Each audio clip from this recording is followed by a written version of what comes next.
Assalamualaikum warahmatullahi wabarakatuh. Halo teman-teman semua, selamat datang di series belajar Python bersama saya, Katsar Ali. Di video ini, kita akan bersama-sama belajar terkait bahasa pemrograman yang paling populer di dunia saat ini, yaitu Python. Tapi di episode pertama dari series Python dasar ini, kita nggak bakal langsung coding dulu ya teman-teman. Kenapa? Karena menurut saya, sebelum kita menuliskan kode, penting banget nih buat kita kenalan dulu sama bahasa yang mau kita pelajarin. Kita perlu tahu dulu latar belakangnya, sejarahnya, dan kenapa sih bahasa ini tuh layak buat dipelajarin.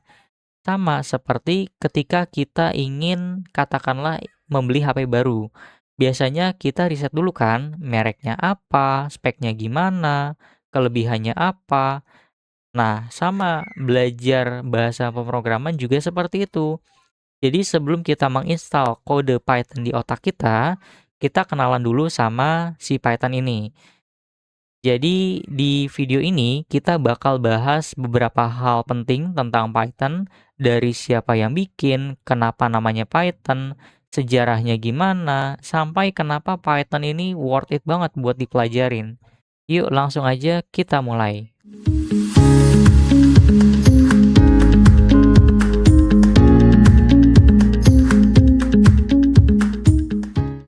Sebelum masuk ke materi, di sini saya mau kasih gambaran dulu sebenarnya apa sih yang mau kita bahas, yang mau kita pelajari di video ini. Jadi yang pertama nanti kita bakal kenalan sama si pembuatnya Python. Kenapa bahasa pemrograman ini dinamainnya tuh Python. Kemudian timeline perjalanan Python, filosofi Python. Emang bener ya bahasa Python itu mudah. Kemudian nanti kita bakal lihat penulisan bahasa pemrograman Python dengan bahasa pemrograman lain untuk menilai mana nih bahasa yang paling beginner friendly gitu ya. Nanti saya juga akan jelaskan Python ini bisa dipakai untuk apa aja, perusahaan apa aja sih yang mengadopsi Python, dan nanti juga saya akan kasih lihat hasil dari statistik bahasa pemrograman ini. Nah, pertama-tama kita coba kenalan dulu ya teman-teman sama orang yang bikin teknologi ini. Kalau kalian penasaran siapa orangnya, wajahnya gimana, ini dia orangnya. Jadi beliau ini namanya Guido van Rossum. Jadi Guido ini orang Belanda teman-teman. Dia seorang programmer yang waktu itu kerja di sebuah lembaga riset. Menariknya, Python itu pada awalnya ternyata bukan proyek yang serius teman-teman. Jadi pada tahun 1989, awal mula Python itu dikembangkan, pada saat itu lagi liburan Natal, si Guido ini ceritanya lagi nggak ada kerjaan di rumahnya. Nah, beliau bosen nih, daripada cuma rebahan doang, akhirnya dia iseng bikin proyek coding pribadi buat ngisi waktu luang dia selama liburan. Dalam hal ini adalah liburan Natal. Nah, proyek iseng-iseng itu ternyata malah berkembang terus dan akhirnya jadi bahasa Python yang kita kenal sekarang. Bahasa yang udah dipakai sama jutaan orang di seluruh dunia. Coba bayangin teman-teman, sesuatu yang dimulai dari hobi liburan Natal aja, sekarang bisa jadi salah satu bahasa pemrograman paling populer di dunia. Ini keren banget sih. Kemudian menariknya lagi, si Guido ini dia dapat julukan khusus dari komunitas Python, yaitu Benevolent Dictator for Life. Jadi kalau diterjemahin kira-kira artinya diktator yang baik hati seumur hidup. Nah, maksudnya gimana tuh? Jadi selama Python itu dikembangin, si Guido ini punya keputusan akhir soal arah perkembangan Python. Jadi kalau ada perdebatan di komunitas soal fitur baru atau perubahan, keputusan finalnya tuh tetap ada di tangan Guido, teman-teman. Tapi berbeda sama diktator beneran ya. Jadi Guido ini selalu dengerin masukan dari komunitas dulu sebelum mutusin sesuatu. Makanya itu disebut sebagai benevolent atau yang artinya baik hati. Nah, julukan ini juga nunjukin kalau Guido itu konsisten ngembangin Python selama puluhan tahun. Bukan cuma bikin bahasa terus ditinggalin gitu aja. Tapi dia tuh terus aktif ngurusin dan mastiin Python ini tetap berkembang dengan baik. Nah, sekarang pertanyaan yang mungkin ada di benak kalian, kenapa sih bahasa pemrograman ini dinamainya Python? Kenapa nggak Sanca, nggak Cobra gitu ya? Kalau dengar kata Python, kebanyakan orang pasti langsung kepikiran ular Python, ya kan? Apalagi logonya itu juga ada gambar ularnya. Tapi ternyata kata Python dari bahasa ini bukan diambil dari kata ular, teman-teman, atau dari hewan ular. Tapi, nama Python itu sebenarnya diambil dari salah satu acara komedi Inggris yang populer di tahun 70-an. Namanya itu Monty Python's Flying Circus. Jadi ceritanya si Guido ini, dia salah satu penggemar berat acara komedi, teman-teman. Waktu itu dia butuh nama untuk bahasa pemrograman yang lagi dia kembangin. Tapi si Guido pengennya namanya tuh pendek, unik, dan kalau didengar-dengar tuh agak misterius gitu. Karena kebetulan dia lagi hobi nonton Monty Python, jadi ya udahlah, akhirnya nama dari acara komedi tersebut dipakai untuk nama bahasa pemrograman yang dia kembangin itu, yaitu Python. Jadi kalau kalian lihat logo Python yang bentuknya itu ada dua ular, yang satu warna biru, yang satu warna kuning. Itu kebetulan aja nama ularnya sama. Tapi inspirasi aslinya tuh bukan dari ular ya teman-teman, melainkan dari acara komedi. Dan fun fact-nya, filosofi Python yang santai dan fun itu juga sedikit terinspirasi dari vibe komedi Monty Python. Karena nggak terlalu serius, tapi tetap berkualitas, seperti itu.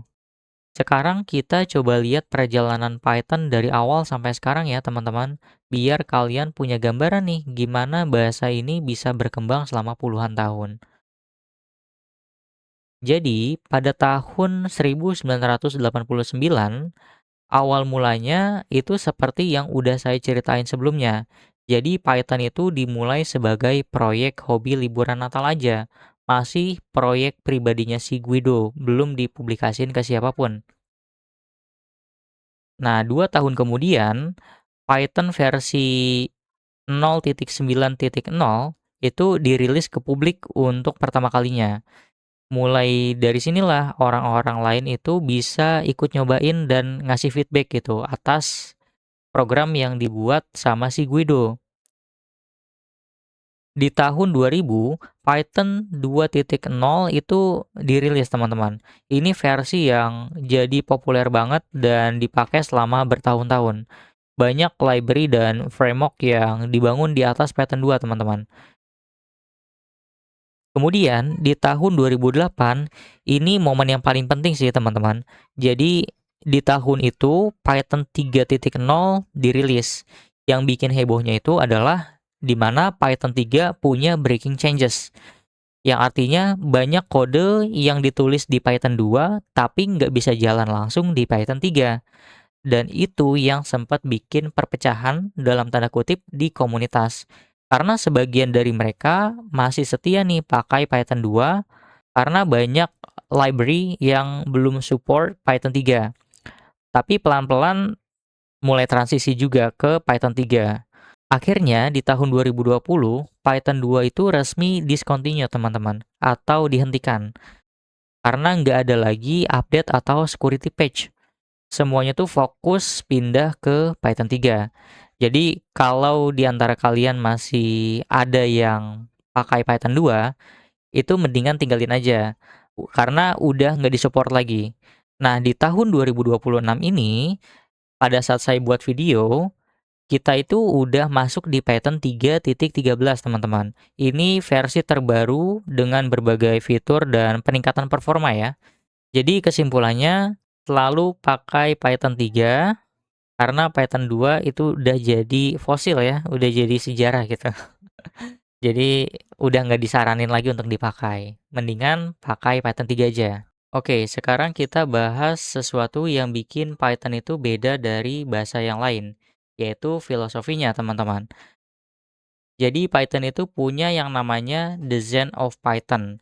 Ini semacam prinsip-prinsip atau aturan main yang jadi panduan waktu nulis kode Python.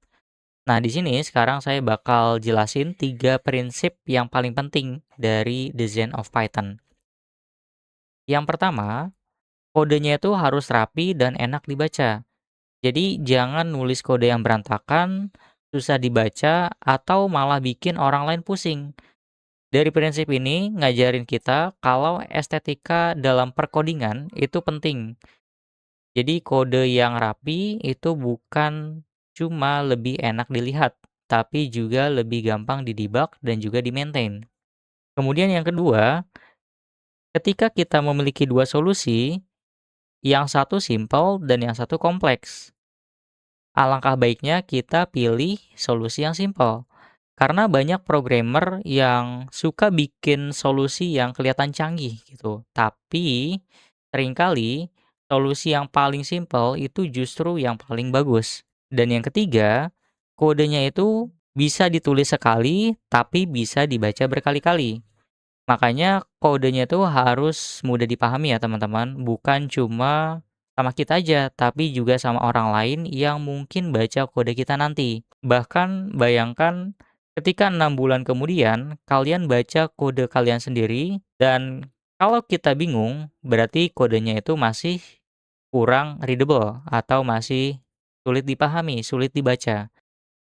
Intinya Python itu bukan cuma bahasa pemrograman ya teman-teman, tapi Python itu juga ngajarin kita cara berpikir yang baik dalam programming, yaitu bikin sesuatu yang simple, rapi, dan mudah dipahami.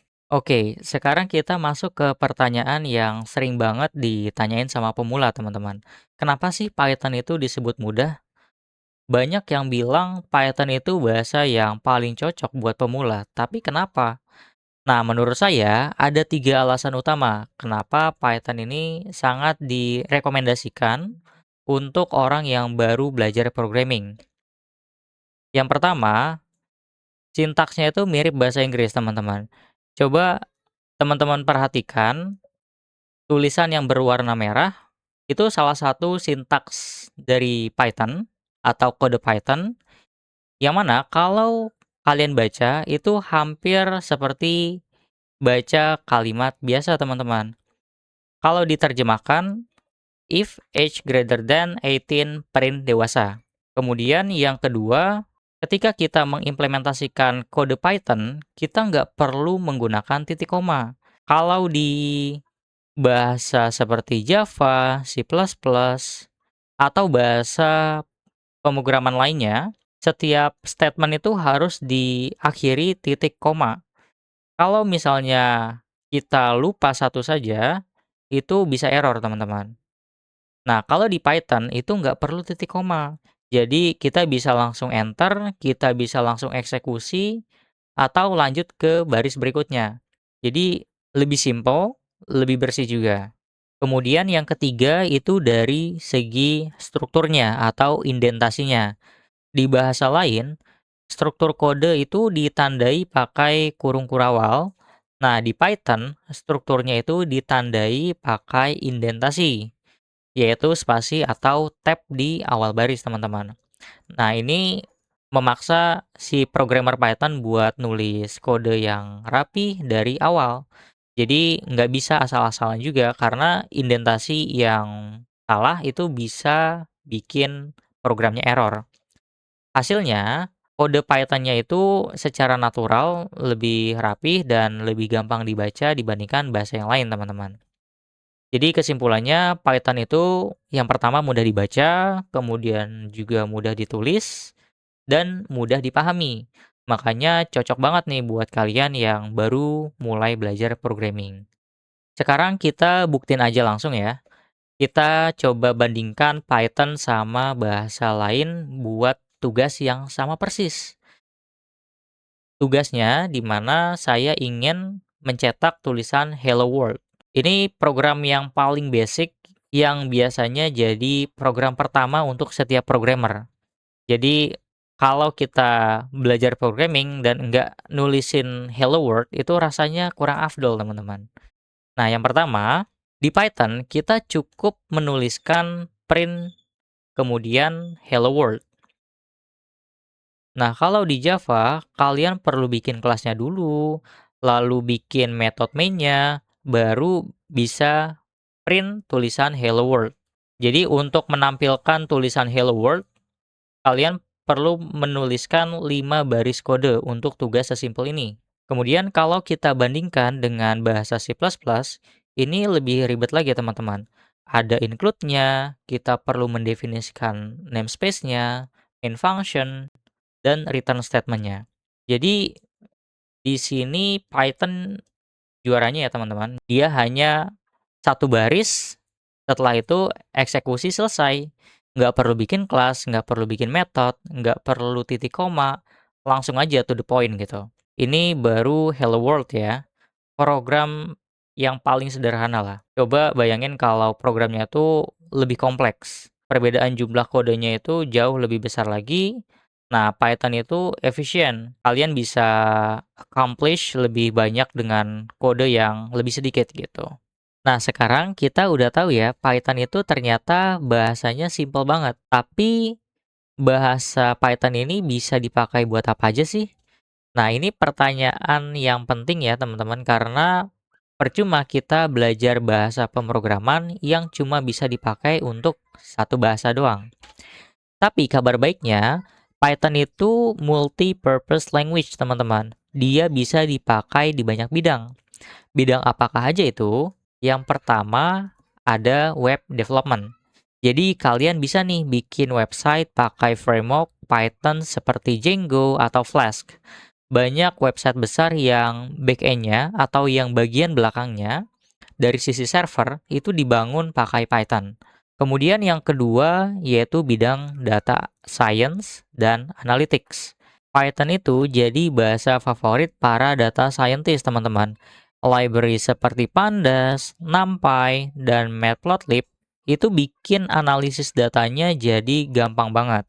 Selain dari data science dan analytics, dia juga bisa dipakai di machine learning dan juga AI.